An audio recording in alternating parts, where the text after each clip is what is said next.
Greetings and salutations, everyone. I hope everyone is doing well, and welcome to this early morning, middle of the night bonus upload. Before we jump on into it, a couple quick links. As many of you may know, I rely on Patreon, PayPal, channel membership, and the merch to help the channel to continue to grow and go. Links to Patreon, PayPal, and channel membership is in the description below. Merch displayed directly under the video. Also, Dogman Frightening Encounters, Volume 1 through 3, the audiobook versions. They were written and researched by Tom Lyons, narrated and produced by me, Jeff Nadolny. His audiobooks are available on Audible, Amazon, and iTunes, links to which are also in the description as well.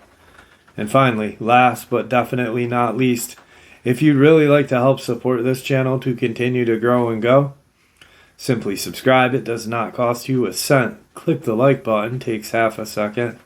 If you don't want to miss out on any of the informative uploads that I put out daily, click the bell icon. And folks, please leave a comment and share this video. Why? Well, because these things really do help the channel to continue to grow and go. They definitely do matter and are appreciated. And with that, I have taken far too much of your time. Let's jump in to this early morning, middle of the night bonus upload, shall we? Part of this early morning, middle of the night upload is the original email that Luke from Taylor, Mississippi sent me. And it was kind of the introduction to Luke's family's experiences, probably 3 months before I ever even did an interview with him. He had sent me this. Let's jump into it. First, let me start off by saying our property is only a few acres in Taylor, Mississippi. We've had the property for about 50 years, I believe. My grandfather at the time was a handyman doing odd jobs for people and worked in our town's grocery store. At the time, my grandfather George was 22. He'd get up at 4 a.m. to walk to work 2 to 3 miles each way, since he didn't own a vehicle. He did this every day for 3 years. Then he met my grandmother, and they started dating. So when he would get off of work, he would head over to her house, which was 1 mile the opposite direction of his. Like any other day, he would leave her home 2 hours before it got dark. As he would head home, he would cut through a trail that would cut his trip down. One evening, he was heading home, cutting through the trails he had taken so many times before. He was about a mile into the woods. He felt something off, as if he was being watched. So as he was walking, he heard something in the distance moving. He stopped, it would stop. It's getting dark. He has no type of light other than the matches. So he started to rip a piece of his shirt off and put some dry leaves in it, tied it to a nice sized stick. Then he took some tree sap, applied it as well. While this was going on, the sound of something approaching got louder, as it was only a few yards away, and it was almost completely dark. He would attempt to light his makeshift torch, down to the last 4 matches, as darkness fell upon him. He was able to get it lit as it began to blaze and light up the area around him. Standing 20 feet from him was a monster, standing 8 feet tall, with a head 3 times the size of any wolf known to man, mouth overcrowded with teeth, arms long past its knees, backward legs, dark gray color, pissed off look like I wronged it, and it was going to rip him to shreds with evil intent. He stood there looking at this demon's fingers, over-exaggerated with 3-inch nails. Then it let out this horrific growl as saliva dripped from its mouth as if it had rabies. It charged at him. Taking a swipe, he was able to get out of the way and pressed the torch to the side, burning it badly, and its fur catching afire. It screamed in pain, sounds of a woman being butchered and a dog. He took off running for 30 minutes, lungs burning, breathing labored. He had a quarter of a mile to go. He wasn't making it. His torch was almost out. He was able to extend the longevity of the torch as he was resting, trying to catch his breath. A few minutes went by as he heard a roar in the distance and the creature bulldozing its way towards him. He takes off, in full effect, running for his life. He sees his home. A short distance, the creature closed the gap.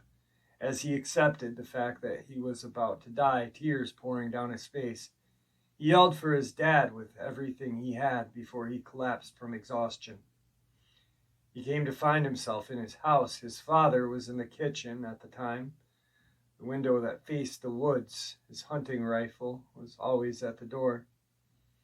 When he heard his son, he saw the light and the body on the ground and this massive animal less than 15 yards away, closing in.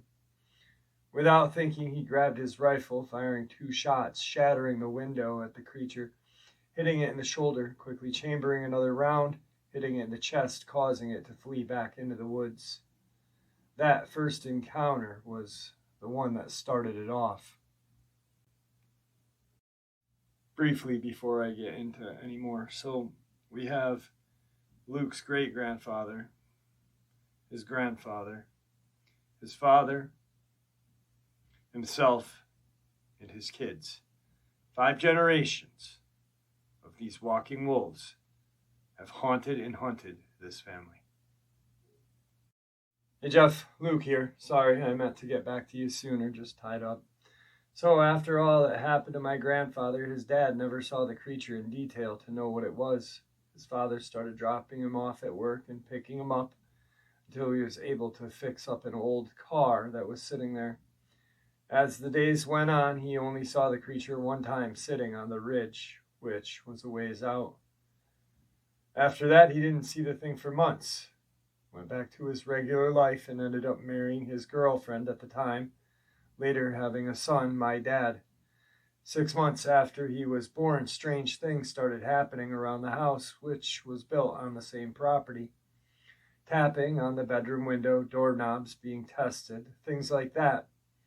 It would happen on a nightly basis, so one night he stood up and waited for the anomalies to happen, which it did. As it was tapping on the window, he snuck out on the side of the house to flank what was making the sound. To his surprise, it was that creature from the night a couple of years ago, with a scar on its side from being burned. The creature didn't see him yet, so he raised his rifle, chambered around, and as he did that, the creature quickly turned and took off as he was firing shots at it. Only focused on the one that took off, he didn't see the other one that was creeping up on him until it was almost too late. Baffled, there's 2 of them, he said as he fired a shot at the other one as he quickly retreated into the house. Years went by with no further incident after that. A new group of walking wolves would traverse the property by the sign of the tracks and sometimes a visual but no interaction until one night when George, my grandfather, went to his son's room to check on him. There was that thing watching his son sleeping, the bed right across from the window. Anger took over him as he rushed to the window. Them being only a foot apart, separated by glass, the thing smirked and walked off. I'll send the rest of the 2 emails to you. I cut some insignificant things out. If you require other information from the 2 encounters, please let me know. This encounter didn't happen until my dad was 3. My dad had an imaginary dog friend that he's been seeing for months, and it would always ask him to come out and play by certain gestures. My grandfather didn't think much of it until one day. My dad says, "Doggy only comes at night." When it finally clicks in his head, it's one of the walking wolves. So he called a couple of his friends and explained what's been happening. They devised a plan to try to kill it. So they got a couple of bear traps, placing it outside of his son's window, blending them into the shrubs. So night comes, his son, my dad, is fast asleep. My grandfather, George, carries him to the other side of the house with my grandmother and one of his friends as he heads back to the room with the lights out and the window open, him on an angle with his rifle pointing toward the window, his friend in the shed 15 yards away from the window with his rifle pointed in the direction of the window. It showed up, but believed it was aware of the presence of his friend in the shed, so it approached the shed instead of being said. His friend screamed as it tried to enter. My grandfather went to the window and fired a shot, ended up missing, and then it took off. The creature stopped coming for a while. Dad grew up in his teens. His dad told him the history of the property and what goes on, that he shouldn't go out at night. But like any other kids would think that he was telling boogeyman stories to get him to come in early. So when his mom and dad would go to sleep, my dad would sneak out of the house and meet a friend at a lake a quarter of a mile from the house. So this one particular night, he sneaks out of the house and didn't make it 15 yards from the house. There's a figure standing by the tree, 50 feet in front of him. "Who's there?" my dad said. The creature stepped foot into the light, and everything his father had told him started flooding his mind. He started slowly backpedaling. As for every step he took, the creature copied. As he got to the window, the walking wolf sped up. Diving into his room, he quickly shut and locked the window. The creature pressed its face up on the window, licking it from bottom to top. This left my dad traumatized, didn't speak about it for weeks, and didn't leave the house. Eventually, with the help of his dad, he was able to cope with it. It stopped coming around for years. He didn't have any more encounters until late into his adulthood, and early in mine, which I believe cost us dearly. Jeff, how have you been? Hope all is well. Sorry it took me for a while to get back. I was at the hospital for a few days, non-COVID related. I have some lacerations in the back of my shoulder to the front. Pretty sure I'm going to scar once it starts to heal up a little bit and not risk of getting infected. I'll send some pics, but that's a story for another time. Right now I have only 50% use of one arm, so I can't type with it due to some nerve damage. I have my wife, Lynn, helping me, and I'll be here forever trying to type with one hand. Anyway, back to the rest of the encounters. Years went by, 20 years or so, no further encounter. Life was back to normal for my family, and then I came along. I had a normal childhood, growing up, no encounters with those walking wolves that my dad and grandfather had told me about. However, at 6 or 7, I had an encounter with a woodsman, or as people like to call them, Bigfoot. I would play out in the front near the wood line, and it would watch me and make waving motions. I never felt threatened. I would say it became my friend. I would go into the woods, leaving trinkets for me. It kept the coyotes away from me. This went on for years into my young adulthood. I had no fear of the woods at all. I was friends with an 8-foot Bigfoot. The closest we ever got to each other was about 10 feet. I was in my 20s at the time. My life took a change for the worst. I'd spend hours in the woods, more than I would spend at home. One late summer afternoon, I was in the woods looking for my friend and couldn't find him, but had this ominous feeling that I needed to head home, so I did. I had the feeling something was watching me and following me by light footsteps, so the naive me thought it was my friend. I called out to him, going where I heard the noise. 40 feet away from me was this dog crouching down in the brush, looking at me. It stood up. It was 7.5, maybe 8 feet. Long muzzle, dark brown, almost black fur, sharp-looking teeth. I never felt the need to carry a weapon before then. My mind raced. Can I outrun it? My house is 300 yards away. Then it points at me with those creepy finger claws looking. 3 more came out and had me completely surrounded. I'm scared out of my wits. I put my hands up like fighting this thing was an option. Then a glance of something bulldozing its way through the forest, and came a mighty roar, like something from King Kong itself. Never heard anything like that before. It literally brought me to my knees, paralyzed with fear. It was my friend, pissed off. Never saw him that way. Looking demonic. Don't even know if I gave a description. He was 8.5 feet tall. I know this because he stood next to a tree and I measured it later. 550 to 600 pounds, all muscle from shoulder to shoulder, 4.5 feet. Thickness from his chest to back, 2 to 3 feet. Red shaggy hair, no neck, traps looking like a pyramid. He got between me and them. We were 2 feet apart as he shoves me to leave.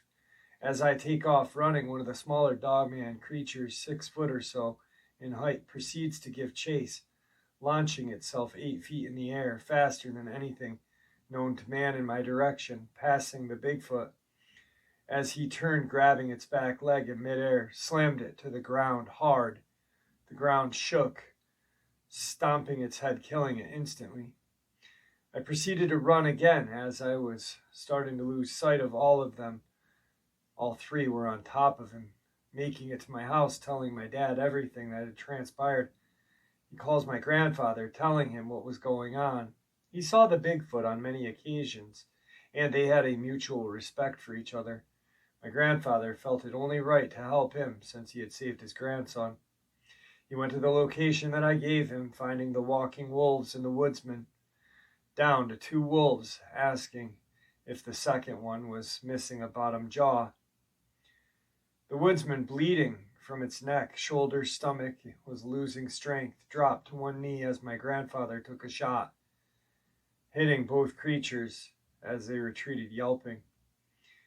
He didn't go near it because it was severely injured and it might attack. Stayed with it for a couple hours, making sure the wolves didn't come back. It recovered some of its stamina and stumbled off. Later that week, my grandmother found my grandfather mauled to death in the barn. Authorities came saying it was a cat of some sorts. Fish and Wildlife came and the other alphabet agencies came. Was on the property for a couple of days. We mourned the death of my grandfather, oblivious everything else around us and what was going on our property all the while. We believe it was the ones that my grandfather had shot. I didn't have any friends at that time other than the woodsman that could have possibly died from his wounds. So my dad got a bunch of his friends, who were hunters, to go kill this supposed cougar and mountain lion. They went to the woods tracking a predator. They found signs of heavy gunfire and chaos that went on for about a quarter of a mile, blood splatter all over the area. This unnerved all of them and quickly abandoned their objective, not knowing whether those walking wolves were dead or alive, made us feel robbed, never able to get closure. This happened around the years of 2000, 2001. If Victor has insight on it, that may give me, my family closure. I never saw the woodsman that saved my life again after that. Victor then wrote Luke an email. Well, wrote me an email. I sent it to Luke. Luke, let me first say that I am sorry for your family's loss, then on to your remarkable family's history with these beings. I think I know what it's like to have a special friend, even though mine doesn't get to roam free as yours. Let me start by saying we received a call from the Game Warden Service of Mississippi. Myself and 2 agents came out to the area. We got there the day after they had removed your grandfather from the barn, and we traveled to view his body. After this, we returned to the area and was dropped off by a sheriff officer. Entered the pines after traveling maybe 3/4 of a mile. I located a large male Bigfoot, badly injured but still alive. Approached, spoke to him in a calming voice, asked if he was okay, needed help, that myself and my friends were there to help him if he wanted. We got enough courage to move close to him, be able to touch him, ask about his wounds. His neck, his stomach were the two worst places, so we went dark, tranquilized him so we could transport him back to Virginia to the doctors. That same night, about a mile beyond that spot, we intercepted 8 Dogman and killed them, and then flew all the way back to Virginia. All of them were wild. Only one had a different bullet hole in its chest. After being in the doctor's side of the building for 5 weeks, once again we tranquilized the Bigfoot and carried him off to Hawk Mountain, or close to Three Forks in northern Georgia mountains, and we turned him loose. First of all, let me start off by saying, since we lost my grandfather, we didn't have any more encounters with the walking wolves. We heard howls and knew they passed through the property, but never came to our house. Me and my father would walk our property every month armed, just to make sure there were no disturbances or people that weren't supposed to be there. So we take a couple of our ATVs and traverse the property early in the afternoon, no incident or anything of the nature. So as we got ready to turn back, I noticed a path at the end of the property that goes down. Never noticed it there before. So I went to see where it leads, and about 10 yards down is a hole in the ground on an angle 4 feet circumference. As I get close to it, it smells like death. Shining my light down, it goes deep. And at the entrance, there were deer bones and other animals. I started hearing breathing, as if something was sleeping. Then the wind changed direction, I guess carrying my scent into the den, so the breathing stopped. It turned into a light growl. Once we heard that, we hightailed it out of there. Later that evening, I went to my dad's house, and we were discussing what it was. We realized it was a rest stop for the walking wolves that traversed the property. We heard a blood-curdling howl, growl, woman scream mixture. My dad was like, I think it's pissed that we were at its home. No, Dad, it's not pissed at you. You were a good distance away. It's pissed at me. My scent is all over it. So I went home. I didn't go out for a while because to see that thing would let it go and realize it was a one-time thing. So as a precautionary measure, I sent my wife and our 12-year-old to her sister for the week. So a couple days go by, as I think whatever was in that den forgot about the misunderstanding. As I didn't go back there, it tracked me to my house and was watching me and knew I was alone. I wasn't going to bring my dad into this. Something happened to him, I wouldn't be able to get over it, as I felt I was the cause of my grandfather's death 20 plus years ago. I usually keep a .45 in a fingerprint safe next to the bed, but I decided to sleep with it under my pillow, with a hunting knife as well. My instincts served me well. That night I was deep asleep, my body trembling like I was in an imminent danger. Moonlight shining in my room, I slowly opened my eyes to a wolf in my bedroom. Jeff. It got into my house and found me in my bedroom. My God, I couldn't spring up. It would have got me instantly. I prayed and prayed hard as I swung my hand with everything. I had to be fast enough to get shots off as it pounced. I tried to scramble out of the room as it grabbed me, threw me into the wall so hard my body left an imprint, disoriented and slowly losing consciousness. I fired again, hitting it in the chest. It stopped briefly for me to make it to my bathroom. I barricaded myself in, knowing that it would be in here in less than a minute. My left shoulder's bleeding, possibly dislocated. I wasn't able to use my SOCOM, which was at the side of the bed, so I abandoned that idea as the wolf started chipping away at the door. I had maybe 6 rounds left of backup mag in the nightstand dresser. I knew I wasn't making it out of that bathroom alive. Fired 2 shots as it was trying to come in. I heard a rifle going off through the missing parts of the door. I fired my remaining bullets as the wolf retreated through the front door. It wasn't a 30-minute shoot off between me and the walking wolf. It only lasted 6 to 7 minutes, but it felt like an eternity. My dad's house is about 2 minutes away by ATV. He heard the shots go off from the direction of my house, hopped out of bed, grabbed his rifle in boxers, got on an ATV, and made it to my house in 2 minutes. As he got there, he saw that everything seemed fine, so he circled to the back and saw the door was open and the door handle was twisted so hard the mechanism broke. Then he proceeded with caution. Then he heard gunfire coming. He quickly came up the stairs halfway, seeing the wolf making light work of the bathroom door. He put 6 shots in the creature's back, then me firing as well. I was rushed to the emergency room. Had I told them that I heard a noise outside my house and went to see it, I got attacked by a big cat, ended up getting a rabies shot and a couple other. They cleaned it up, 4 gashes, and the 5th one was spaced apart from where it grabbed me, about 10 inches in length, and said that they weren't going to close it due to infection reasons.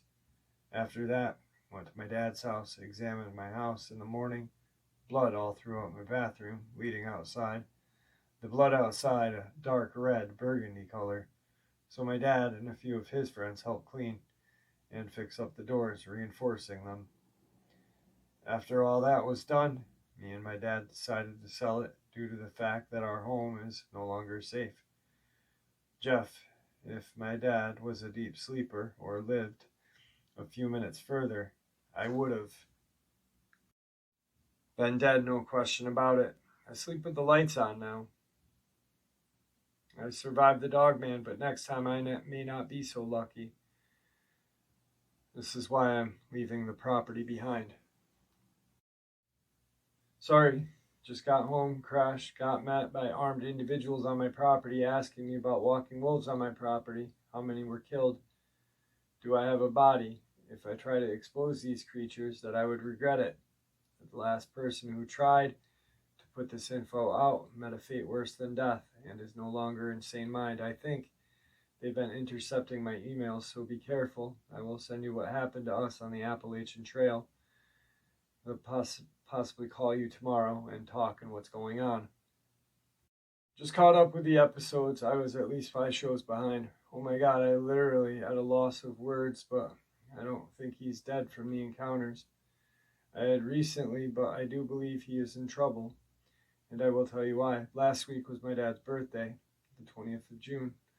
So my dad and I and a couple of friends decided to go camping and hiking. I suggested North Georgia Mountains or Appalachian Trail for personal reasons you will soon find out. So we took our motor home on a 6-hour journey, reaching our destination around 7 in the evening. We got settled in, unhook our ATVs, set up a campfire, told some ghost stories. It was uneventful. As we turned in for an early start, it was the next morning. As we hopped on the ATV to check out our surroundings, I was personally searching for my long-lost friend, knowing that I would never find him. We were armed with handguns, our SOCOM, and ARs were in the RV. We found a ravine about a half a mile. As we were discussing where we should go next, everything went silent.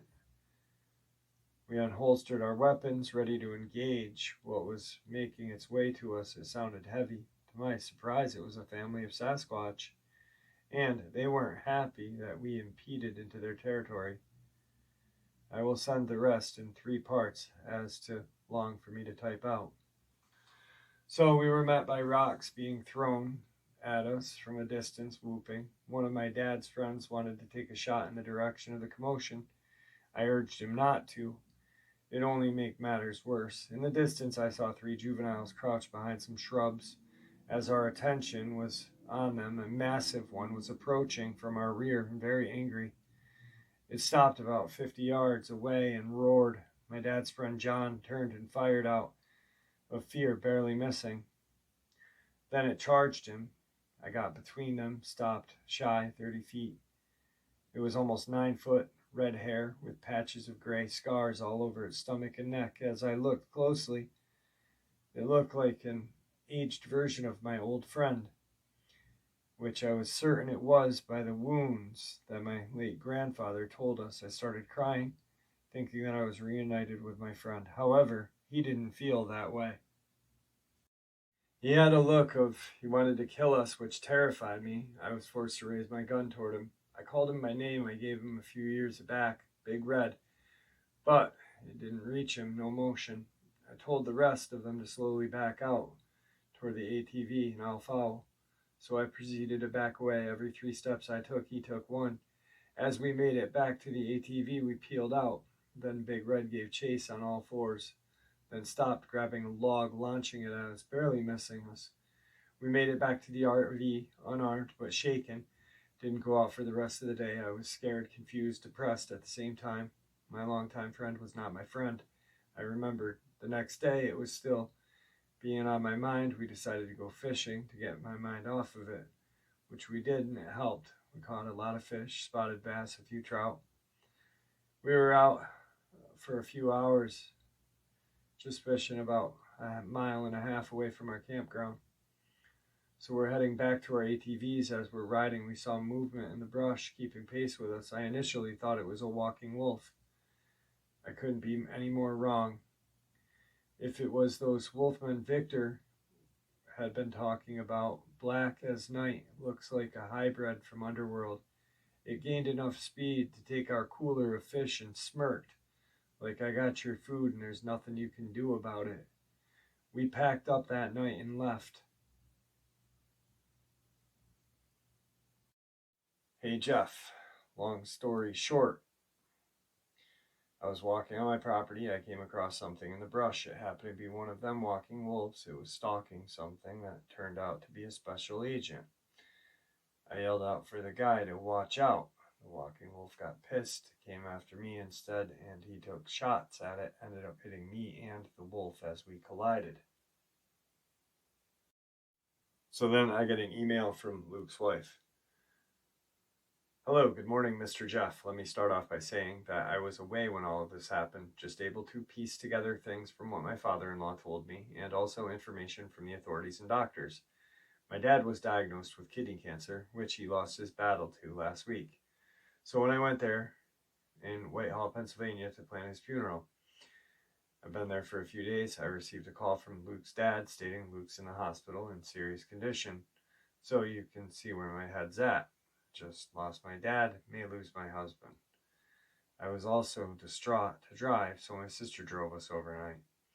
When I met Luke's dad, he told me that Luke suffered head injuries from a fall, and he was shot twice by, I guess, an FBI agent by accident trying to fend off a bear, which he got some injuries from as well.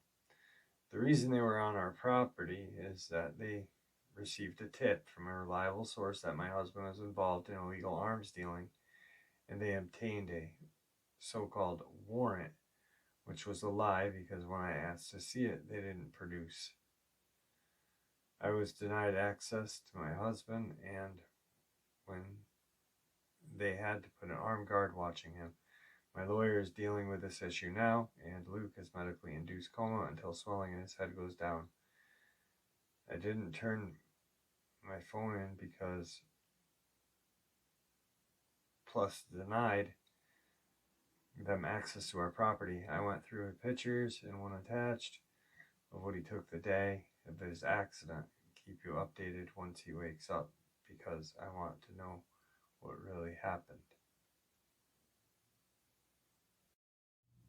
So after all of this, Luke is released, charges dropped, and it was because the government wanted to be able to go on his property without him being there or his family, without any interruptions. They wanted to check out the den. They wanted to look and examine the area where the walking wolves traveled. They set up kind of a kill zone shop, sort of what have you, in the den. What they were planning on doing was when the walking wolves came into the den, they were just going to open fire. Shortly after, there is a large, huge, demonic-looking Dogman, black, roaming the property. His wife is involved in a car accident because of the huge black Dogman with another one. The scent of his kids and his wife are taken from the car that was crashed on the side of the road by this Dogman. They are then stalked. The government offers them money to sell their property. By now, they are sick and tired of the life that they're living. Two choices: sell, have some money, or we will force you to leave. Well, they sell. They move to Maryland. Luke then decides he wants to look into being a park ranger. He does, and it's quite apparent that the government wanted to set him up for to be disposed of, because they sent him to a location where there was a goat-like man creature. He got out of there rather quickly on an ATV and survived. That was the last time I spoke with him. Then I get this email 3 days ago.